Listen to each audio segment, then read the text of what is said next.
नमस्कार, स्वागत है आप सभी का। इंडिया न्यूज देख रहे हैं आप। मैं हूं आपके साथ पराग गुप्ता। शुरुआत करेंगे फटाफट खबरों की। किसानों को लेकर सीएम मनोहर लाल ने कहा, सरकार किसानों के हित में कदम उठा रही है। सीएम ने कहा कि अब पराली बेचने के लिए होड़ लगी है। कंपनियां किसानों से पराली खरीद रही हैं। किसानों को कंपनियां पराली के अच्छे दाम दे रही हैं। कैथल में पूर्व मुख्यमंत्री ओपी चौटाला आज कलायत पहुंचेंगे। इस दौरान ऐलनाबाद उपचुनाव को लेकर बैठक में चर्चा करेंगे। उपचुनाव के लिए कार्यकर्ताओं की ड्यूटी लगाएंगे, तो वहीं संगठन मजबूती का कार्यकर्ताओं को संदेश देंगे। नाराज कार्यकर्ताओं को बनाने का काम करेंगे। हरियाणा कांग्रेस आज से राज्य में विपक्ष आपके समक्ष कार्यक्रम शुरू करने जा रही और इसका शुभारंभ नेता प्रतिपक्ष और पूर्व मुख्यमंत्री भूपेंद्र सिंह हुड्डा करनाल से कर रहे हैं। कार्यक्रम पूरे राज्य भर में विधानसभा स्तर पर किए जाएंगे। भूपेंद्र हुड्डा ने कहा कि जनता के बीच जाएंगे और उनको सुनेंगे। उन्होंने कहा, सरकार से प्रदेश का हर वर्ग परेशान है। लखीमपुर कांड में पुलिस ने आशीष मिश्रा को शनिवार को तकरीबन 12 घंटे की पूछताछ के बाद गिरफ्तार कर लिया। हत्या, दुर्घटना में मौत, आपराधिक साजिश और तमाम धाराओं में गिरफ्तारी हुई है। डीआईजी उपेंद्र अग्रवाल ने कहा कि हम आशीष मिश्र को कस्टडी में ले रहे हैं। आशीष जांच में सहयोग नहीं कर रहा है।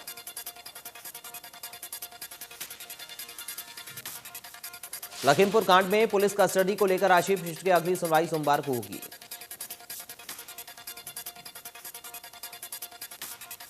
कांग्रेस नेता भूपेंद्र सिंह हुड्डा ने लखीमपुर खीरी मामले पर कहा कि मंत्री को अपने पद से इस्तीफा देना चाहिए। हुड्डा ने कहा कि इस्तीफा देने के बाद ही सही से जांच हो पाएगी। रतला से विधायक नैनपाल रावत ने कहा कि सिरसा से विधायक गोपाल कांडा और उनके भाई गोविंद कांडा ने जनहित में सराहनीय कार्य किए हैं, इसलिए ऐलनाबाद उपचुनाव में जीत बीजेपी के प्रत्याशी गोविंद कांडा की ही होगी। रावत गांव मुजेड़ी में पौधारोपण कार्यक्रम के दौरान उन्होंने कहा कि किसानों के नाम पर आज कांग्रेसी धरने को चला रहे हैं। धरने की वजह से मजदूर तबके की रोजी छिन गई। उन्होंने कहा कि हरियाणा के लोगों का धरने की वजह से भारी नुकसान हो रहा। किसानों के वेश में कांग्रेसी लोगों को परेशान करने का काम कर रहे हैं। ऐलनाबाद में 30 अक्टूबर को उपचुनाव होना है, जिसको लेकर सभी राजनीतिक पार्टियों ने नॉमिनेशन प्रक्रिया के बाद चुनाव प्रचार शुरू कर दिया है। इस दौरान ऐलनाबाद के गुरुद्वारे में कार्यक्रम में पहुंचे गोविंद कांडा को किसानों ने गुरुद्वारे से बाहर निकाल दिया। ऐलनाबाद के गुरुद्वारे में कार्यक्रम में पहुंचे मार्केट कमेटी के पूर्व चेयरमैन अमीरचंद मेहता को भी किसानों ने बाहर निकाल दिया। कांग्रेस के प्रदेश प्रवक्ता बजरंग दास गर्ग ने ऐलनाबाद उपचुनाव में कांग्रेस उम्मीदवार पवन बेनीवाल की जीत का दावा करते हुए कहा कि कांग्रेस के टिकट नहीं मिलने से नाराज पूर्व विधायक भरत सिंह बेनीवाल जल्द ही कांग्रेस उम्मीदवार पवन बेनीवाल का समर्थन करेंगे। उन्होंने कहा, केंद्र और प्रदेश में जल्द कांग्रेस की सरकार बनेगी। बजरंग दास गर्ग ने इनेलो पर निशाना साधा और कहा कि अभय चौटाला का चुनाव लड़ने का कोई औचित्य नहीं। कांग्रेस प्रदेश प्रवक्ता बजरंग दास गर्ग ने कहा कि कांग्रेस किसानों के समर्थन का दम भरने वाले इनेलो नेता अभय चौटाला का चुनाव नहीं उनको लड़ना चाहिए। कैथल में विधानसभा speaker Gyanchand Gupta RKSD college building में महाराजा अग्रसेन भवन का उद्घाटन करने पहुंचे। इस उपलक्ष्य में कॉलेज के हॉल में एक कार्यक्रम भी आयोजित किया गया। इस दौरान स्पीकर ने कहा कि 7 अक्टूबर से पूरे हरियाणा के साथ देश और विदेश में भी महाराजा अग्रसेन की जयंती धूमधाम से मनाई जा रही है। उन्होंने कहा कि आज के समय में प्रधानमंत्री मोदी भी महाराजा अग्रसेन का अनुसरण करते हुए समाजवाद का पालन करते हुए गरीबों को उचित स्थान दिला रही है। कृषि विभाग प्रदेश में फसल अवशेष न जलाने के लिए किसानों को जागरूक करने के दावे कर रहा। किसान फसल अवशेष जलाकर पर्यावरण को नुकसान न पहुंचाएं। बारदाना नहीं मिलने पर किसान फसल अवशेष जलाने को मजबूर हैं। किसानों में फसल नहीं जलाने के लिए जो जागरूकता होनी चाहिए वो किसानों तक नहीं पहुंच रही। जागरूकता के अभाव में कई किसान फसल अवशेषों को सरियाम आग के हवाले कर रहे हैं। किसानों का तर्क है कि मजबूरी में फसल अवशेषों को जलाया जा रहा। कोई भी फैक्ट्री वाला फसल अवशेष की जो गांठें बनाई जाती हैं उन्हें लेने को तैयार नहीं है। वो निःशुल्क भी पराली की गांठें देने को तैयार है। फतेहाबाद में धान की पराली जलाने का एक मामला सामने आया। कृषि विभाग में सख्ती बरतते हुए पराली जलाने वाले किसान पर 2500 का जुर्माना लगाया।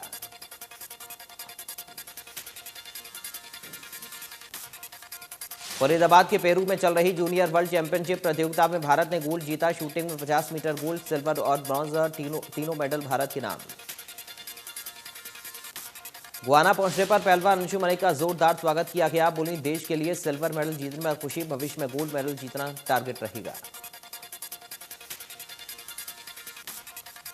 तेगांव में हाडा क्लब की ओर से आयोजित 2 दिवसीय फिटनेस महोत्सव का शुभारंभ बीजेपी विधायक राजेश नागर ने किया।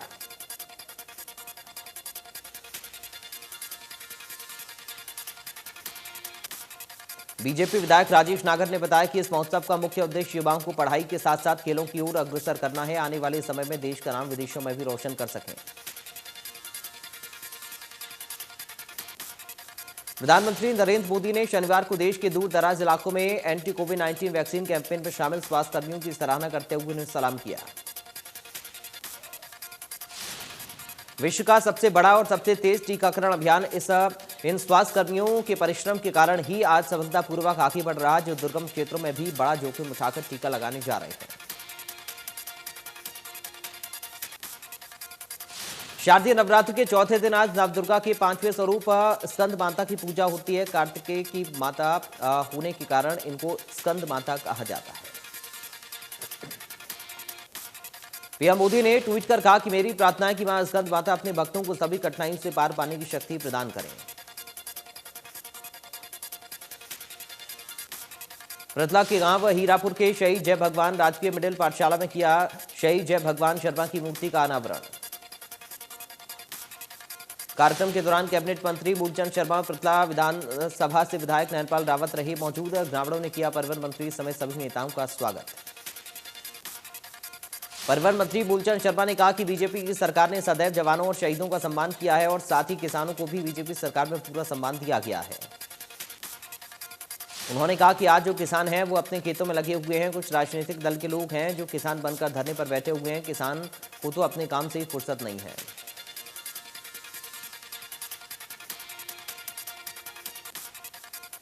हरियाणा कांग्रेस आज से प्रदेश भर में विपक्ष आपके समक्ष कार्यक्रम शुरू करने जा रही है। गठबंधन सरकार के खिलाफ अभियान की शुरुआत नेता प्रतिपक्ष और पूर्व मुख्यमंत्री भूपेंद्र हुड्डा करनाल से करेंगे। कार्यक्रम पूरे राज्य भर में विधानसभा स्तर पर किए जाएंगे। इस बारे में भूपेंद्र हुड्डा ने कहा कि जनता के बीच जाएंगे और उनकी शिकायतों को सुनेंगे। उन्होंने कहा कि सरकार से प्रदेश का हर वर्ग परेशान है। पूर्व सीएम भूपेंद्र सिंह हुड्डा ने लखीमपुर खीरी हिंसा मामले पर बीजेपी पर साधा निशाना। केंद्रीय गृह राज्य मंत्री अजय मिश्रा को अपने पद से इस्तीफा देना चाहिए।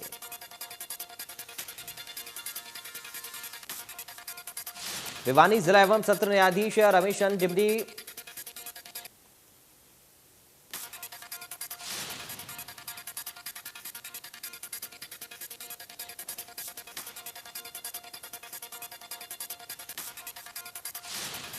जिला विधिक सेवाएं प्राधिकरण के सचिव एवं सीजेएम हिमांशु सिंह ने आजादी का अमृत महोत्सव के अंतर्गत रविवार को विश्व मानसिक स्वास्थ्य दिवस के अवसर का शुभारंभ किया।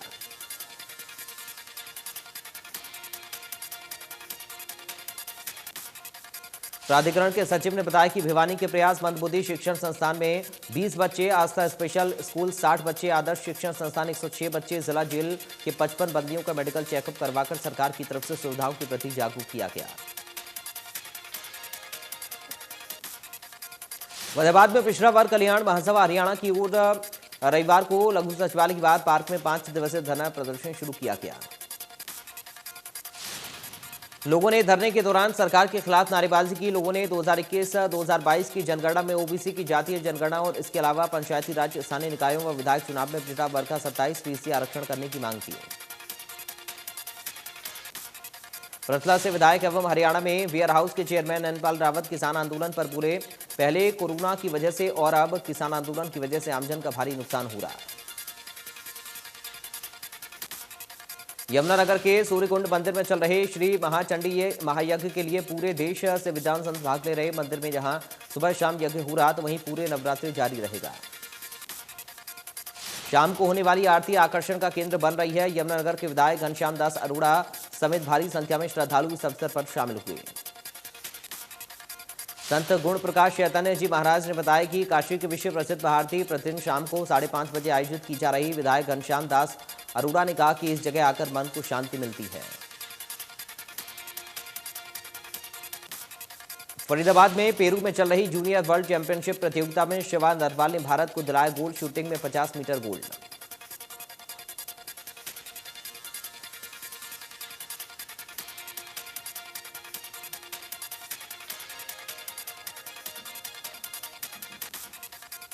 फतेहाबाद के एमएम कॉलेज में गुंडा तत्वों की तरफ से लहराए गए हथियार के मामले में इंडिया न्यूज की खबर का बड़ा असर। कॉलेज प्रबंधन के द्वारा हुदंगियों का साथ देने वाली कॉलेज के 3 युवकों को किया गया कॉलेज से निष्कासित।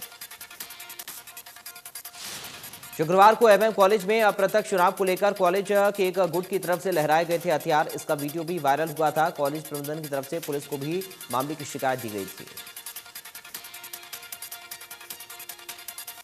महेंद्रगढ़ के गांव मालड़ा में एक युवक की बेरहमी से पीट कर हत्या कर दी गई। आपस में गाली गलौज को लेकर विवाद हुआ, जिसके बाद युवक को मौत के घाट उतारा गया।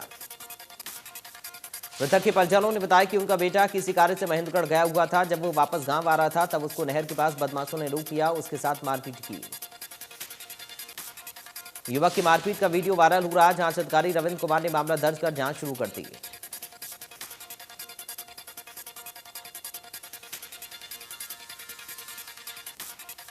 सिरसा में रविवार को नागरिक अस्पताल के ऊपर सिविल सर्जन डॉक्टर बुधराम ने जानकारी देते हुए बताया कि अलग अलग जगहों पर टीकाकरण शिविरों का आयोजन किया। डॉक्टर बुधराम ने बताया कि अब तक जिले में 10,30,000 से अधिक लोगों को कोरोना वैक्सीन की डोज दी जा चुकी है। बल्लभगढ़ में त्योहारी सीजन के बीच लोग दुकानदारी करने के लिए बाजार भी पहुंच रहे। बाजारों में कोरोना के नियमों का कोई ख्याल नहीं रखा जा रहा। बल्लभगढ़ स्वास्थ्य विभाग की तरफ से कोविड-19 का पालन करने के लिए बार बार लोगों से अपील की जा रही है। लोगों की लापरवाही कोरोना की तीसरी लहर आने की वजह न बन जाए। बाजारों में किस तरह से लोग बिना सोशल डिस्टेंसिंग और बिना फेस मास्क के निश्चित घूम रहे। लोगों से फेस मास्क पूछा जाता है तो तरह तरह के बहाने बनाते हैं। भारत में वैक्सीनेशन ग्राफ तेजी से बढ़ रहा। देश में अब तक 94 करोड़ 70 लाख से ज्यादा लोगों को वैक्सीन लग चुकी है। देश में 24 घंटे में कोरोना वायरस के 17,930 मामले सामने आए।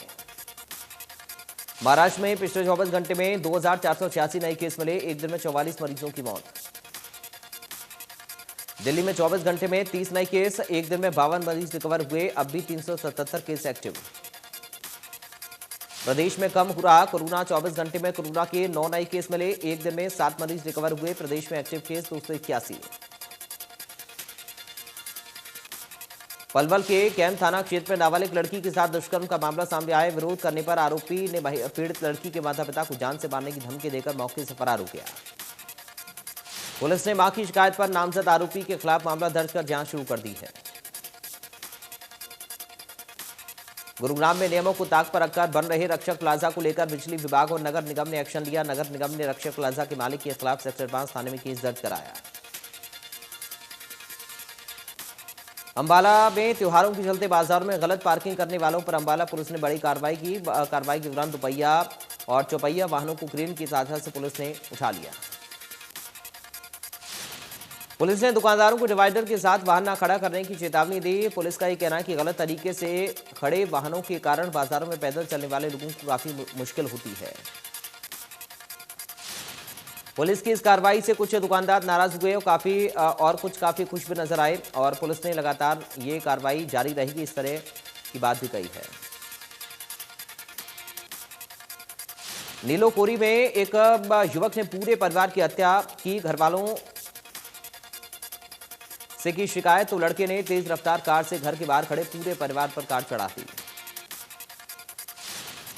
नीलोखेड़ी जीटी रोड स्थित हैफेड कॉलोनी के रहने वाली सुभाष महिला राजरानी की कॉलोनी में युवक कार चालक अमन ने अपने घर के आगे खड़े 6 लोगों पर गाड़ी चढ़ा दी। घटना में 2 लोगों की मौत हो गई। 4 लोग बुरी तरह से घायल हो गए, जिनको इलाज के लिए अस्पताल में दाखिल करवाया गया। बहादुरगढ़ के छारा गांव में समाजसेवी मट्टू पहलवान की गोली मारकर हत्या। पहलवान गांव के बस अड्डे से अपने घर की तरफ जा रहा था। जज्जर पुलिस को मिली कामयाबी। पुलिस ने समाजसेवी मट्टू पहलवान की हत्या के आरोपी को किया गिरफ्तार। छारा गांव में शुक्रवार रात को हुई थी हत्या। मट्टू की हत्या के आरोपी को कानौंदा गांव के पास से किया गिरफ्तार। हत्या के आरोपी छारा गांव का रहने वाला बताया जा रहा। लोहारू की असान गांव में महिला और 3 बच्चे कुएं में गिर गए, जिसमें महिला और 2 बच्चों की मौके पर मौत हो गई।